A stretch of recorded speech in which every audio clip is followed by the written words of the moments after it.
कहानी की शुरुआत होती है सन 1962 से, जहां हमें पैसिफिक ओशन के बीचों बीच एक बहुत ही बड़ा शिप दिखाया जाता है जिसका नाम एंटोनिया ग्राजा है। इस शिप पर टोटल 600 पैसेंजर्स मौजूद हैं जो न्यूयॉर्क की तरफ जा रहे हैं। इस शिप में पार्टी चल रही होती है जहां एक बहुत ही खूबसूरत सिंगर गाना गा रही होती है और सभी लोग उस सिंगर के गाने को एंजॉय करते हुए मजे से डांस कर रहे होते हैं। शिप पर मौजूद सभी लोग बहुत ज्यादा खुश थे, लेकिन इन्हें पता नहीं था कि कुछ मिनट बाद उनके साथ कुछ ऐसा होने वाला है जिसके बारे में सोचने से भी डर लगता है। तभी हम देखते हैं कि एक आदमी इंजन रूम से एक लीवर ऊपर की तरफ उठाता है। लीवर के ऊपर उठते ही एक तेज नुकीला वायर टाइट होकर सब लोगों के आर पार चला जाता है। देखते ही देखते सब लोगों के बॉडी के 2 टुकड़े होने लगते हैं। यह एक बहुत ही दर्दनाक माहौल था जहां चारों तरफ खून ही खून फैला हुआ था। एक बच्ची जिसका नाम केटी है वो बच जाती है क्योंकि उसकी हाइट कम थी, जिस वजह से वायर उसके सर के ऊपर से होता हुआ गुजर जाता है। इसके बाद हमें 40 साल के बाद का सीन दिखाया जाता है जहां हम कुछ लोगों को देखते हैं जो एक टग बोट की मदद से एक बड़े शिप को खींच कर ले जा रहे होते हैं। तभी अचानक वो पुराना शिप डूबने लगता है। यह देखकर ग्रुप का लीडर अपनी टीम में से एक लड़की जिसका नाम मर्फी है उसे उस पुराने शिप पर भेज देता है ताकि मर्फी उस पुराने शिप को जिस वायर से बांध कर ले जाया जा रहा था उसे आजाद कर दे, वरना अगर यह पुराना शिप डूब गया तो उसके साथ साथ इनकी ये टग बोट भी डूब जाएगी। मर्फी जब उस पुराने शिप पर पहुंचती है तो उसे पता चलता है कि पुराने शिप के निचले हिस्से में दरार पड़ चुकी है, जिस वजह से शिप में तेजी से पानी भरता जा रहा है और अगले 5 मिनट में यह शिप पानी में डूब जाएगा। मर्फी ये बात अपनी टीम के लीडर को बताती है। ये सुनकर टीम का लीडर मर्फी को ऑर्डर देता है कि जिस वायर से हम इस शिप को खींच रहे हैं उस वायर को आजाद कर दो और फौरन वहां से निकलकर हमारे पास टग बोट पर पहुंचो, क्योंकि हम इस पुराने शिप को छोड़कर जाने वाले हैं। तभी टीम के 2 और साथी भी मर्फी के पास पहुंच जाते हैं और वो भी मर्फी को बाहर निकलकर शिप को छोड़ने के लिए कहते हैं, लेकिन इस शिप को ढूंढने में उन्हें 3 महीने लगे थे, जिस वजह से मर्फी इतनी आसानी से इस शिप को छोड़कर नहीं जाने वाली थी। वो शिप को बचाने के लिए नीचे पानी में कूद जाती है, जिसे देखकर ऊपर बैठे 2 साथी भी औजार लेकर मर्फी के पीछे कूद जाते हैं। ये तीनों जैसे तैसे करके शिप को डूबने से पहले ही उसकी दरार पर वेल्ड करके शिप को डूबने से बचा लेते हैं और इस शिप को यह लोग मार्केट में बेचकर बहुत सारा पैसा बना लेते हैं और यह पैसा टीम का लीडर सभी लोगों में बराबर बराबर बांट देता है। यहीं जैक नाम का एक आदमी इन लोगों पर काफी देर से नजर रखे हुए था और इन सब की बातें सुन रहा था। उसे पता चल जाता है कि यह लोग समुद्र में जो शिप गायब हो जाते हैं ये लोग उन शिप्स को ढूंढ निकाल कर मार्केट में बेचकर पैसा कमाते हैं। जैक नाम का वो आदमी इनके पास आता है और इस टीम के लीडर को एक शिप के बारे में बताता है जिसमें खजाना छुपा हुआ है। जैक असल में उस शिप की बात कर रहा था जिसे 40 साल पहले एक अनजान आदमी ने लीवर खींचकर सब लोगों को मार दिया था। टीम के लीडर ने भी उस 40 साल पहले गायब हुए एंटोनिया ग्राजा नामी शिप के बारे में सुना था। टीम का लीडर कहता है कि इस शिप को बहुत से लोगों ने ढूंढा पर आज तक वो शिप किसी को भी नहीं मिला। जैक टीम के लीडर से कहता है कि मुझे पता है कि वो शिप समुद्र के किस हिस्से में है। अगर हम इस शिप को लाकर मार्केट में बेचेंगे तो हम रातों रात अमीर हो जाएंगे। पैसों का सुनते ही ग्रुप के सारे लोग इस मिशन के लिए तैयार हो जाते हैं और अगले ही दिन ये लोग अपने टग बोट में उस एंटोनिया ग्राजा नाम की शिप को ढूंढने निकल पड़ते हैं। कई दिनों के सफर के बाद ये लोग समुद्र के एक बहुत ही वीरान जगह पर पहुंच जाते हैं जहां टीम के एक आदमी को किसी शिप के आसपास होने का सिग्नल मिलता है। ये लोग समझ जाते हैं कि वह शिप जो आज से 40 साल पहले खो गया था वह यहीं कहीं पर है। थोड़ा ही आगे बढ़ने पर इनके सामने एक बहुत ही बड़ा शिप आ जाता है। ये वही शिप है जिसे हमने कहानी की शुरुआत में देखा था और ये शिप पिछले 40 सालों से समुद्र में गायब हो गया था। इस शिप को देखकर ये सभी लोग बहुत ज्यादा खुश हो जाते हैं और उन्हें लगता है कि इस शिप को बेचकर ये लोग माला माल हो जाएंगे। अब टीम का लीडर 2 लोगों को टग बोट में ही रहने के लिए कहता है और खुद कुछ साथियों के साथ उस पुराने शिप की जांच के लिए अंदर चला जाता है। अंदर जाते ही इन लोगों को बहुत ही अजीब सी आवाज आने लगती है जिसे सुनकर ये लोग घबरा जाते हैं। इसके बाद टीम का लीडर अपने साथियों को आगे बढ़ने के लिए कहता है। ये लोग उस आवाज को फॉलो करते हुए एक बड़ी सी घड़ी के पास पहुंचते हैं जहां ये लोग देखते हैं कि उस घड़ी का कांटा अभी भी हिल रहा है। कुछ देर बाद अचानक उस घड़ी का कांटा रुक जाता है। यह देखकर उन्हें कुछ अजीब लगता है। अब ये लोग शिप की ओर जांच करने के लिए आगे बढ़ते हैं। अंदर ये जहाज पूरी तरह से बिखर चुका था, जहां सारी चीजें टूट चुकी थीं और जहाज के लोहे में जंग लग चुका था। ये लोग जब आगे बढ़ रहे होते हैं तब उनका एक साथी नीचे फ्लोर टूटने की वजह से गिरने ही वाला होता है कि तभी मर्फी उसे पकड़ लेती है और जब मर्फी अपने साथी को ऊपर खींचती है तब उससे नीचे एक लड़की दिखाई देती है। ये वही लड़की है जो आज से 40 साल पहले यानी कि सन 1962 में शिप में अकेली बची थी, जिसके सिर के ऊपर से वायर गुजरा था। लेकिन हैरान करने वाली बात यह थी कि 40 साल बाद भी उसकी उम्र उतनी ही थी, जिसका मतलब यह है कि यह उस लड़की की आत्मा है। मर्फी उस लड़की को जब दोबारा देखती है तो वह लड़की अचानक कहीं गायब हो जाती है। अब ये लोग जैसे तैसे करके अपनी साथी को ऊपर की ओर खींच देते हैं। यहाँ मर्फी को कुछ समझ नहीं आता कि उसने जो देखा वह सच था या फिर कोई वहम, लेकिन यह सब देखकर मर्फी बहुत ज्यादा डर जाती है। अब यह शिप बहुत ही ज्यादा ज्यादा बड़ा था, इसलिए ये लोग इसे और एक्सप्लोर करने लगते हैं और चलते चलते शिप के मेन कैबिन तक पहुंच जाते हैं, जहां जांच करते हुए उन्हें एक डिजिटल वॉच मिलती है। ये देखकर ये लोग कंफ्यूज्ड हो जाते हैं, क्योंकि आज से 40 साल पहले इस तरह की डिजिटल वॉच नहीं हुआ करती थी। और इस वॉच को देखकर ये लोग समझ जाते हैं कि जरूर हमसे पहले भी यहाँ कुछ लोग आ चुके हैं। इसके बाद ये सब वापस अपने टग बोट पर आते हैं और टीम का लीडर डिसाइड करता है कि अगले दिन हम इस शिप को टग बोट से बांध कर ले जाएंगे। अगली सुबह उन्हें पता चलता है कि शिप में एक बहुत बड़ा होल है, जिसकी वजह से धीरे धीरे शिप पानी में डूब रहा है। टीम का लीडर कहता है कि इस हालत में शिप को टग बोट से बांध कर ले जाना नामुमकिन है, क्योंकि शिप में ढेर सारा पानी जमा हो चुका है। पानी की वजह से शिप का वजन कई गुना बढ़ चुका है, इसीलिए इस पुराने शिप को टग बोट से बांध कर ले जाना एक बेवकूफी होगी। अब ये लोग डिसाइड करते हैं कि पहले हम शिप के होल को वेल्ड करके बंद करेंगे और फिर शिप के अंदर मौजूद सारा पानी निकाल कर इसे टग बोट से बांध कर ले जाएंगे। कैप्टन की बात सबको ठीक लगती है, जिसके बाद ये सभी अपने अपने काम पर लग जाते हैं। कुछ साथी शिप के होल को रिपेयर करने में लग जाते हैं और कुछ शिप के अंदर मौजूद खजाना ढूंढने में लग जाते हैं। मर्फी खजाने की जांच में आगे बढ़ते हुए एक स्विमिंग पूल के पास पहुंचती है। स्विमिंग पूल को देखकर वह हैरान रह जाती है, क्योंकि स्विमिंग पूल पर ढेर सारे गोलियों के निशान थे। अब वह स्विमिंग पूल से जब ऊपर की तरफ आ रही होती है, तभी एक बार फिर से वह लड़की मर्फी के सामने आ जाती है, जिसे देखकर डर के मारे मर्फी वापस नीचे पूल में गिर जाती है। उसका सर तेजी से स्विमिंग पूल के फ्लोर से टकराता है और खून निकलना शुरू हो जाता है, पर स्विमिंग पूल उसके खून को अब्सॉर्ब कर लेता है। मर्फी एक बार फिर से जब ऊपर देखती है तो वो लड़की वहाँ नहीं थी और अब वहाँ पर जैक होता है। जैक मर्फी को स्विमिंग पूल से बाहर निकालने में मदद करता है। बाहर निकलते ही मर्फी जैक से कहती है कि मैंने अभी अभी यहाँ पर एक लड़की देखी है, लेकिन पता नहीं वह अचानक कहाँ गायब हो गई। जैक मर्फी से कहता है कि यह तुम्हारा वहम होगा, यहाँ पर कुछ भी ऐसा नहीं है। इसके बाद ये दोनों आगे बढ़ते हैं और इन दोनों के यहाँ से जाने के बाद स्विमिंग पूल पूरी तरह से खून से भर जाता है। दूसरी तरफ टीम के लीडर को उस पुराने शिप के कैप्टन का रूम मिल जाता है। टीम का लीडर जब रूम के अंदर जाता है तो रूम काफी बुरी हालत में था। रिसर्च करने पर टीम के लीडर को वहाँ पर कुछ भी खास नहीं मिला। जब टीम के लीडर की नजर सामने टेबल पर पड़ती है तो वह देखता है कि टेबल पर एक शराब की बोतल और ग्लास में किसी ने पैक बनाकर रखा है। यह सब देखकर ऐसा लग रहा था जैसे अभी अभी कोई शराब पीकर चला गया हो। टीम का लीडर जैसे ही इस ग्लास को उठाकर पीने वाला होता है, तब उसकी नजर सामने लगे शीशे पर पड़ती है और शीशे में टीम के लीडर को इस पुराने शिप का कैप्टन दिखाई देता है। यह देखकर टीम का लीडर बहुत ज्यादा डर जाता है और उसके हाथ से शराब की ग्लास गिरकर टूट जाती है और टीम का लीडर डर के मारे वहां से निकल जाता है। इस शिप पर सभी के साथ अजीबोगरीब इंसिडेंट्स हो रहे थे। टीम का एक साथी जिसका नाम मार्क है, उसे इस शिप पर किसी लेडी सिंगर के गाने की आवाज सुनाई देने लगती है। वह उस आवाज को फॉलो करते हुए शिप के ग्राउंड एरिया में पहुंच जाता है, जहां पर वह लेडी सिंगर भी मौजूद होती है। ये वही सिंगर थी जिसे हमने कहानी की शुरुआत में देखा था। दूसरी तरफ मर्फी और जैक आगे बढ़ते हुए लॉन्ड्री रूम से बाहर जाने वाले गेट को जैसे ही खोलते हैं, तभी अंदर जमा हुआ सारा पानी उनके ऊपर आ जाता है, जिसमें कई सारे लोगों की डेड बॉडीज थी। मर्फी और जैक डर के मारे वहां से आगे बढ़ने लगते हैं। आगे बढ़ते हुए उनके सामने एक कैबिन का दरवाजा खुलता है। अंदर जाने पर जैक को एक बहुत ही लग्जरी कार मिलती है, जिसे देखकर वह बहुत खुश होता है, पर मर्फी को यहाँ कुछ गड़बड़ महसूस होता है, इसलिए वह जल्दी ही यहाँ से निकलना चाहती थी। तभी एक दूसरे रूम से उन्हें कुछ हिलता हुआ नजर आता है। जब ये दोनों उस चीज के करीब आते हैं और उसके ऊपर रखा हुआ सामान हटाकर देखते हैं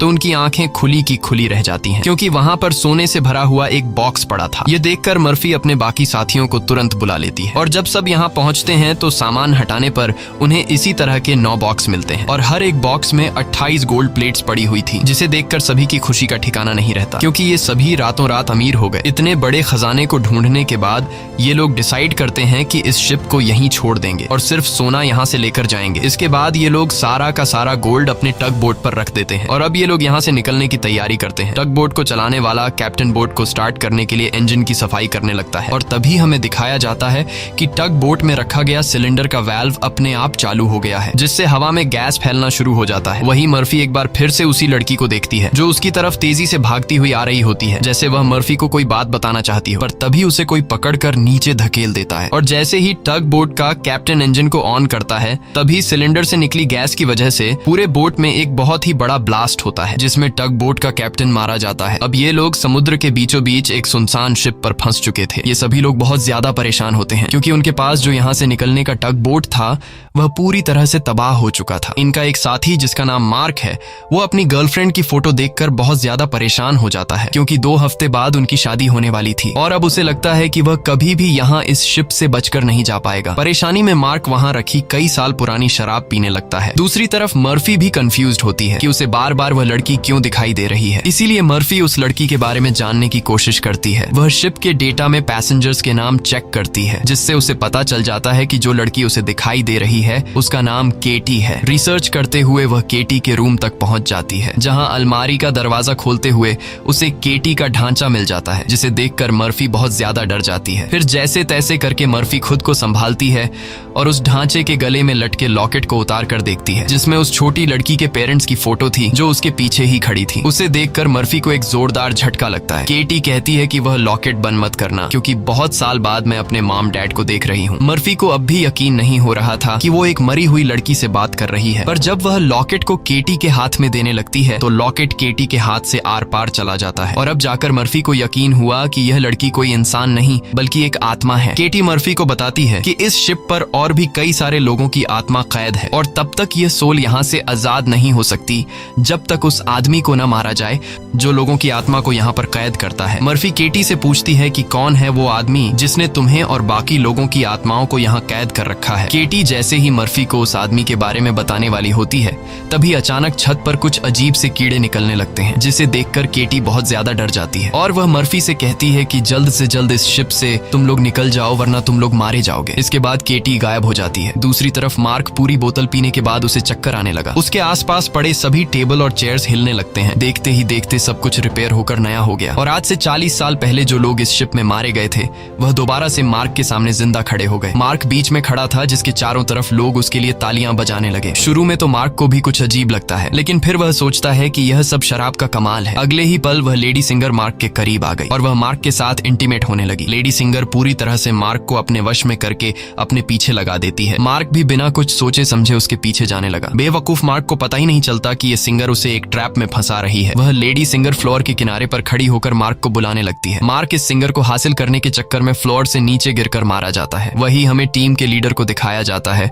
जो इस पुराने शिप के कैप्टन के रूम में बैठा होता है। तभी वह देखता है कि शराब की बोतल अपने आप ही सरकने लगी। कुछ देर बाद उसके सामने इसी शिप के कैप्टन की आत्मा आ जाती है। यह देखकर टीम का लीडर काफी ज्यादा घबरा जाता है। तब शिप का कैप्टन उसे ग्लास में शराब डालकर पीने के लिए देता है। साथ ही वह उसे फोटो देता है जिसमें एक शिप होता है जिसका नाम लोरली है। कैप्टन बताता है कि आज से कई साल पहले हमारे पास एक आदमी आया था जिसने हमें लोरली शिप के बारे में बताया। उसने कहा कि लोरेलाई शिप में बहुत ही बड़ा खजाना छुपा हुआ है। जब हमने लोरेलाई शिप को रेस्क्यू किया तब हमें सच में वो सारा खजाना मिला। कैप्टन टीम के लीडर को एक दूसरी फोटो दिखाते हुए कहता है कि ये वो आदमी है जिसने हमें लोरेलाई शिप का बताया था। टीम का लीडर उस आदमी की फोटो देखकर उसके गले में सांसें अटक जाती हैं, क्योंकि वह आदमी कोई और नहीं बल्कि जैक था और यह फोटो 40 साल पुरानी थी। 40 साल गुजरने के बाद आज भी उसके उम्र में कोई बदलाव नहीं हुआ। वह फोटो में बिल्कुल वैसा ही दिख रहा था जैसे 40 साल पहले दिखता था। अब टीम का लीडर समझ जाता है कि जैक कोई इंसान नहीं बल्कि एक भूत है। ये सब समझते ही टीम का लीडर जल्द ही अपनी टीम को इस शिप से निकालना चाहता था। वह जल्दी से अपने साथियों को ढूंढने लगता है, पर तभी उसके सामने उसका वही साथी आ जाता है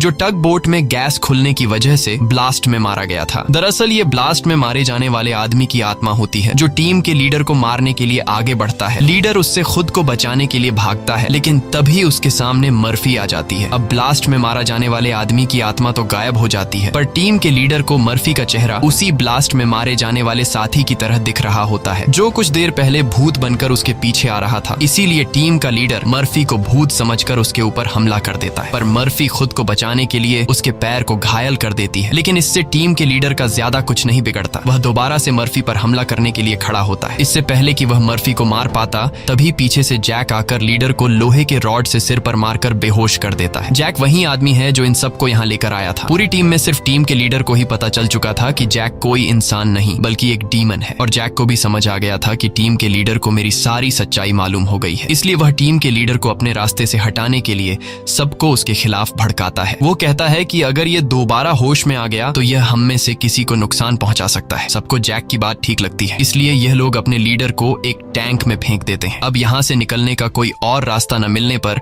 यह लोग प्लान के मुताबिक शिप को रिपेयर करने के काम में लग जाते हैं। जल्द ही शिप में जिस सुरंग से पानी अंदर आ रहा था उस सुरंग को यह लोग वेल्ड कर देते हैं और पंप के जरिए जहाज के अंदर जमा हुआ पानी बाहर निकालने लगते हैं। मर्फी देखती है कि उनका एक साथी जिसका नाम मार्क है वो कहीं भी नहीं दिखाई दे रहा, इसलिए मर्फी उसे ढूंढने निकल पड़ती है। तभी उसके सामने उस लड़की की आत्मा एक बार फिर से आ जाती है जो उसे दिखाती है कि तुम जिस आदमी को ढूंढ रही हो वह मर चुका है। यह मार्क होता है जो लेडी सिंगर को पाने के चक्कर में मारा गया। और अब यह लड़की मर्फी के कंधे पर हाथ रखकर उसे 1962 की उस रात में ले जाती है जहां यह सारा इंसिडेंट हुआ था, जब सबके सब शिप में मारे गए थे। उस रात शिप पर मौजूद सभी लोगों को बहुत ही बेरहमी से मारा गया था और यह सब एक ग्रुप कर रहा था जिसका मकसद था इस शिप पर मौजूद सारा गोल्ड चुराना। इन लोगों ने कुछ लोगों को खाने में जहर मिलाकर मार डाला, कुछ लोगों को वायर से काटकर उनके 2 टुकड़े कर दिए और कुछ को गोलियों से छलनी कर दिया गया। इनके कहर से केटी भी नहीं बच पाई। उन्होंने केटी को उसके रूम में ले जाकर फांसी पर लटका दिया। इन सब के पीछे थी वही लेडी सिंगर जिसने गोल्ड लूटने के लिए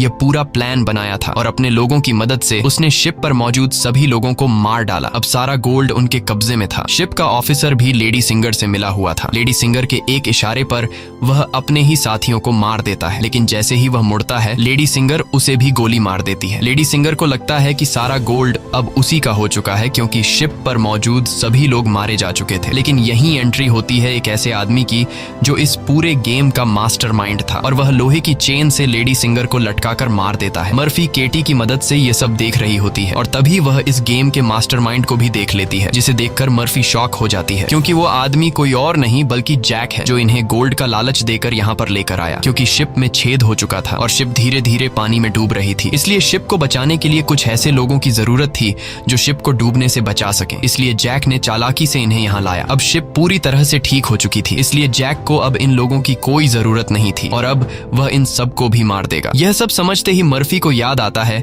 कि हमने जैक की बातों में आकर अपने लीडर को टैंक में बंद कर दिया था। अब मर्फी अपने लीडर की जान बचाने के लिए उसके पास दौड़ कर जाती है, लेकिन अब टैंक में पानी भरने की वजह से लीडर की मौत हो गई होती है। मर्फी अपने लीडर को बचाने के लिए टैंक का कांच तोड़ने की कोशिश करती है, पर टैंक का कांच बहुत ही मजबूत था, इसलिए लाख कोशिश करने के बावजूद भी लीडर को बचा नहीं पाती। इसके बाद मर्फी अपने एक साथी के पास आती है जिसका नाम डॉज है। मर्फी डॉज को जैक की सारी सच्चाई बता देती है और कहती है कि जैक तुम्हें जहां भी नजर आए उसे शूट कर दो, मैं अपने एक और साथी को ढूंढने जा रही हूँ। मर्फी के जाने के कुछ देर बाद जैक डॉज के सामने आ जाता है, जिसे मर्फी ने कहा था कि जैक जहां भी नजर आए उसे शूट कर दो। डॉज जैक से कहता है कि यहीं पर खड़े रहो और अपनी जगह से हिलना मत। ये सुनकर जैक समझ जाता है कि मर्फी ने इसे मेरी सारी सच्चाई बता दी है। तब जैक डॉज को बातों में उलझाकर डॉज से बंदूक छीनने की कोशिश करता है, लेकिन डॉज जैक की होशियारी समझ जाता है और वो फौरन जैक पर बंदूक की गोली चला देता है, जिससे जैक दूर जा गिरता है। जिसके बाद डॉज जैक के पास आता है और देखता है कि जैक मारा जा चुका है। यह देखकर डॉज वहां से चला जाता है, लेकिन हम देखते हैं कि जैक अभी भी मरा नहीं है। दूसरी तरफ मर्फी अपने जिस साथी को ढूंढने गई थी, मर्फी को पता चल जाता है कि वो पानी में मारा गया है। अब डॉज के अलावा मर्फी के सारे साथी मारे जा चुके थे, इसलिए मर्फी डिसाइड करती है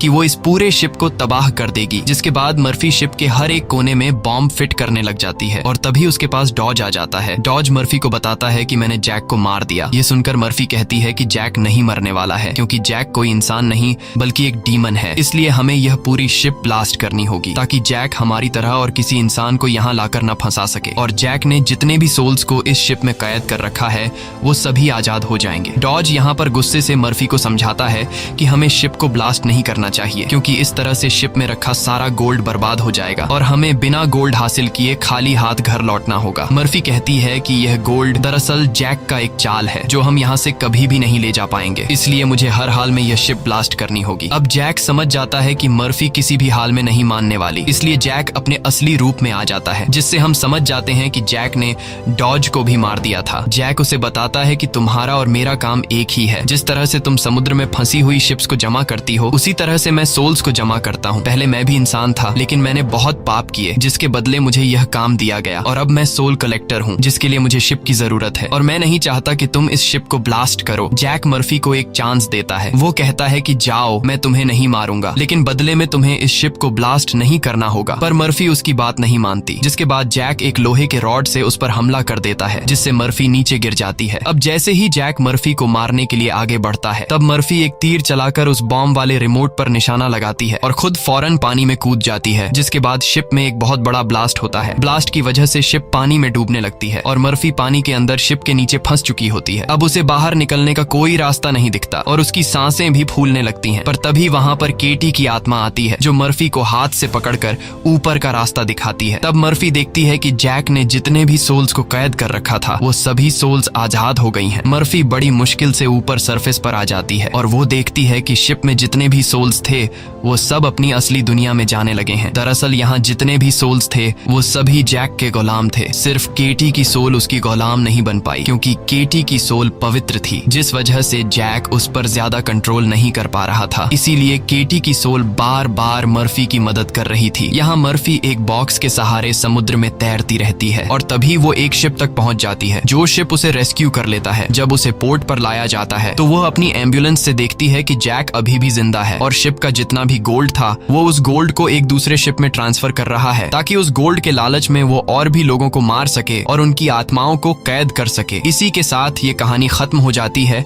अगर आपको हमारी वीडियो अच्छी लगी हो तो हमारे चैनल को सब्सक्राइब और वीडियो को लाइक जरूर कीजिएगा।